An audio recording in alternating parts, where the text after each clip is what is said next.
aprovecho para agradecer a los y a las organizadoras del evento y les pido una disculpa porque también voy a hablar en español. Mi portugués es inexistente. Bueno, yo les voy a hablar de la experiencia de México desde la Comisión Mexicana, que es la organización que yo represento. Y para referirme a la experiencia de México voy a comenzar narrándoles el periodo que nombramos de Guerra Sucia, que fue de los años 60 a principios de los años 80 más o menos, que en realidad es un periodo en el cual hay mucho olvido. Si le preguntan a una persona más o menos de 30 años, más o menos de mi edad o de menos edad, acerca de este periodo en México, a una persona mexicana de esta edad, difícilmente conoce esta parte de la historia de nuestro país. Bueno, esta guerra sucia comenzó cuando organizaciones sociales luchaban por aquello que había dejado atrás la Revolución Mexicana, ¿no? Que era particularmente la tierra. El Estado a estas organizaciones sociales que luchaban de manera legal, luchaban en torno a constituirse en partidos, en torno a la vida democrática, en lugar de darles cabida en la participación social, las persiguió, las hostigó y cometió varios crímenes que se tradujeron en violaciones graves a derechos humanos. Particularmente la desaparición forzada de personas fue una constante en esta época. Parte de un informe de la Fiscalía que se creó para investigar estos hechos, encontró un documento del Ejército, que fue quien más represión realizó a estas comunidades, en el que se manifiesta que el Ejército debería de usar técnicas de golpeo clandestinas hacia estas personas, hasta estas comunidades sociales. Entonces, en ese documento se manifiesta, en ese documento oficial, se manifiesta la clandestinidad del actuar de los soldados del ejército. Ya en la mañana oíamos a la colega argentina que toda la burocracia estatal en las represiones, en las violaciones a derechos humanos, funciona como un aparato burocrático, ¿no? Es por eso que podemos contar con estos elementos. Es hasta el periodo de la Guerra Sucia termina a finales de los años 80 y es hasta el año 2000 que con un cambio de gobierno de partido político en México se puede empezar a hablar de una probable justicia de transición para las y los familiares de las víctimas. Esto comenzó con una recomendación de la Comisión Nacional de los Derechos Humanos, la recomendación 26/2001, que particularmente recomienda dos cosas. La Comisión de los Derechos Humanos es el Ombudsman Nacional.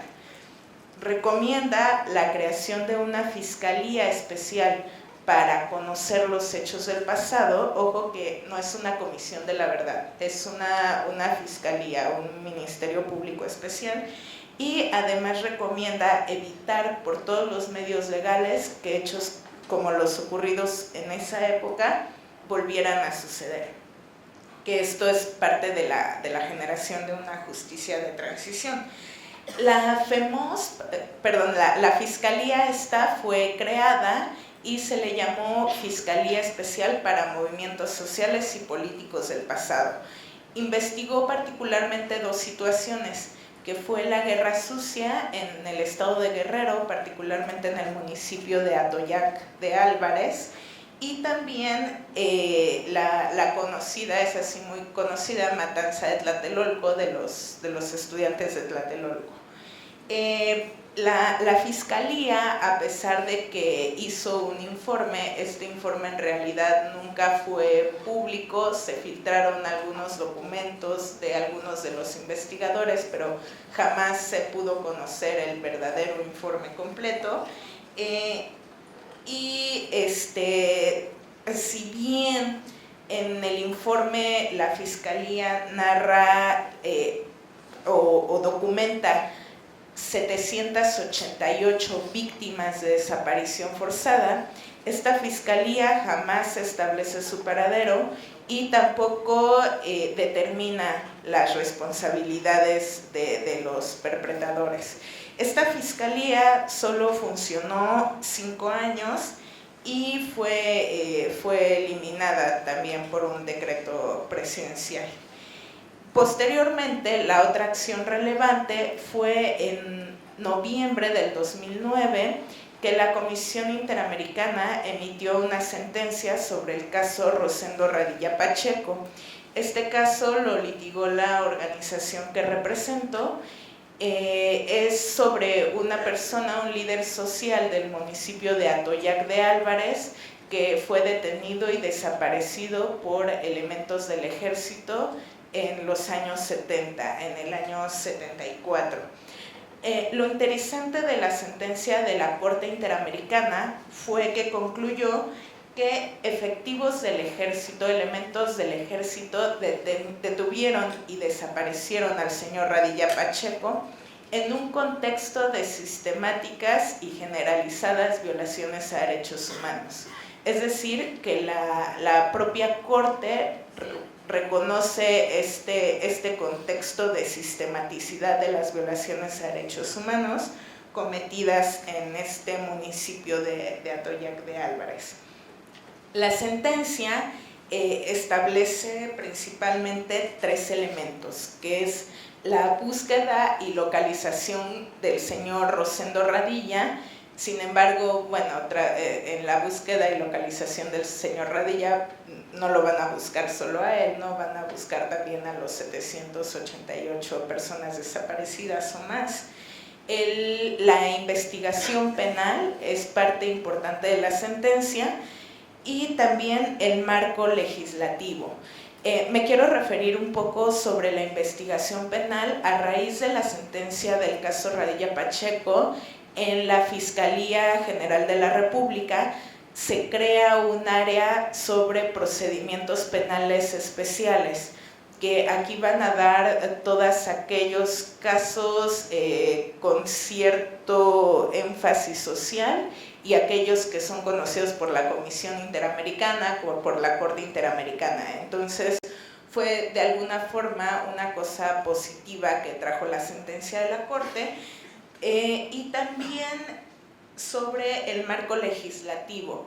La Corte lo que hace es decirle al Estado que tiene que reformar su legislación en materia de desaparición forzada de personas, que eso todavía no lo concluye el Estado. Tenemos 32 estados y cada estado tiene su propia legislación penal, entonces hay 32 diferentes definiciones de desaparición forzada de personas y pocas ajustadas a lo que dicen las convenciones. Y por otro lado, la Corte lo que dice es que se tiene que reformar el Código de Justicia Militar. Anteriormente, todo delito cometido por militares iba a la justicia militar.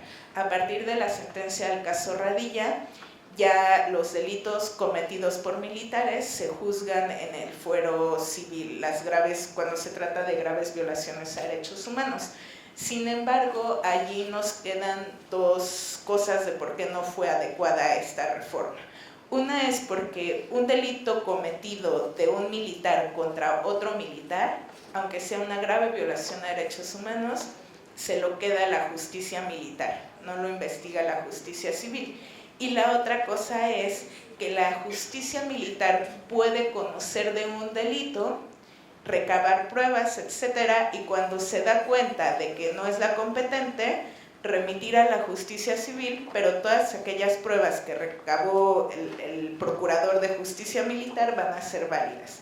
Es decir, que si un militar comete un delito de tortura contra un civil y se empieza a juzgar por el fuero militar, porque el fuero militar piensa que son lesiones y no tortura, cuando se dan cuenta que es tortura lo pasan a la justicia civil, pero con todo y las pruebas recabadas, es decir, que hay una nula aplicación correcta de la cadena de custodia, por ejemplo. Ahora bien, se puede afirmar que la decisión de la Corte Interamericana influyó en el proceso de superación de la impunidad en el país, que es una de las preguntas que nos hacen.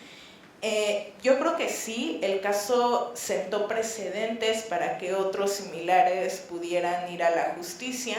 El caso impulsó el tema de la importancia de una reforma integral al fuero militar, aunque no ha sido tan integral, y el caso también está impulsando la discusión sobre una ley general sobre desaparición forzada, una ley general sobre tortura. Pasando a otro tema que también forma parte de las preguntas clave que nos hacen en el cuestionario, es el papel de la Suprema Corte de Justicia de la Nación, de la máxima instancia judicial en México. Tras el caso Radilla, este caso paradigmático, la Corte, erróneamente, la Corte de Justicia en México lo que hace es analizar la sentencia de la Corte Interamericana para ver si le obliga a la Corte en México una sentencia de la Corte Interamericana, que es una barbaridad. Pero lo positivo que resultó de este análisis de sentencia es que la Corte le indica a todos los jueces en la resolución que se debe de hacer un control de convencionalidad y de constitucionalidad en las actuaciones, y que además las autoridades administrativas tendrían la obligación de anular o de no acatar todas aquellas normas contrarias a los derechos humanos. Esto fue un avance positivo y bueno, también a partir de la sentencia del caso Radilla Pacheco por la Corte Interamericana y de algunas otras sentencias que se emitieron también en el año 2009-2010, se impulsa aún más una reforma constitucional de la Constitución mexicana en materia de derechos humanos, y ahora tenemos al mismo nivel los tratados internacionales en materia de derechos humanos y los derechos enunciados en la Constitución, que esto para las personas que litigamos asuntos de derechos humanos en el ámbito interno es un gran avance, porque además se incorpora el principio pro persona. Es decir, que se tiene que favorecer aquella ley y aquella interpretación que más favorezca a los derechos humanos de una persona.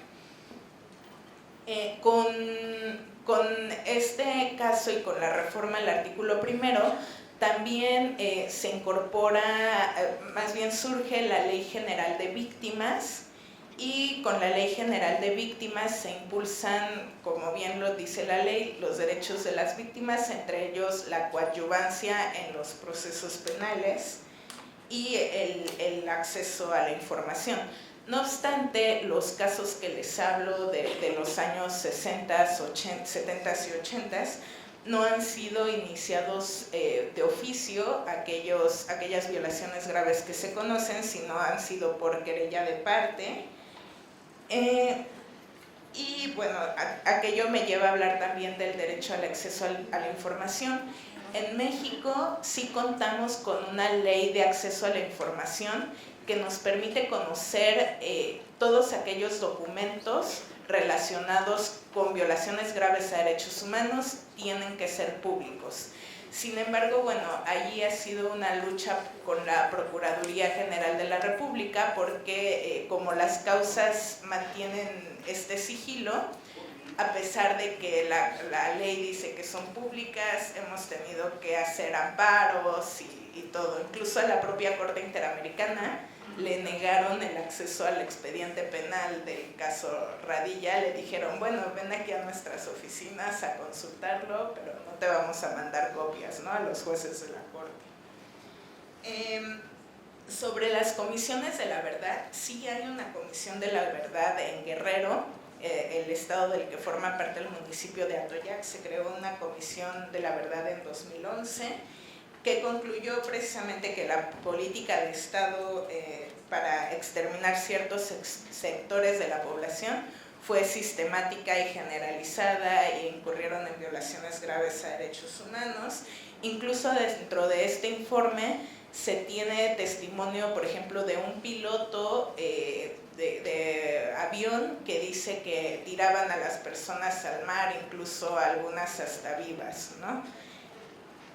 Se han localizado personas por medio de excavaciones. Sin embargo, tras la desesperación también de los familiares de las víctimas, de repente las víctimas son las que hacen las excavaciones y pues se pierden bastantes elementos de prueba si llegaran a encontrar algún indicio. Como tengo muy poco tiempo, creo, ya me lo acabé, voy a mencionar una frase que precisamente está en el informe de la Comisión de la Verdad, que dice: la nueva guerra sucia de estos días es hija de aquella guerra sucia impune. Y con esto me quiero referir a la situación que actualmente vive mi país, en donde se tienen documentados más o menos 1.800 casos de tortura, 70.000 casos de asesinato y más de 24.000 personas desaparecidas en el marco de la guerra contra el crimen organizado en el periodo del 2006 al 2012. Desde la Comisión Mexicana hemos impulsado un cambio en la estrategia de seguridad, que ha sido una estrategia de lucha contra las drogas de manera punitiva. Y bueno, hemos impulsado el litigio de casos a nivel nacional, regional, en el sistema universal, y actualmente en 2012 y posteriormente en 2014 hicimos una comunicación a la Corte Penal Internacional, al fiscal, para que inicie un examen preliminar. Hemos incluso insistido al gobierno mexicano que acepte la complementariedad positiva de la Corte Penal Internacional, que se trata de una cooperación de asistencia por parte de la Corte Penal para ayudar al gobierno a que lleve a buen término todos los juicios, pero bueno, el Estado mexicano nos ha ignorado. Retomo las palabras de Rodrigo, que hablaba sobre la importancia de los juicios.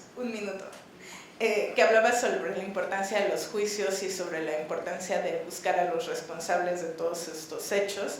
Creo que es totalmente indispensable esto. Y por otro lado, la falta de voluntad política, ¿no? que ya refería el colega de Guatemala.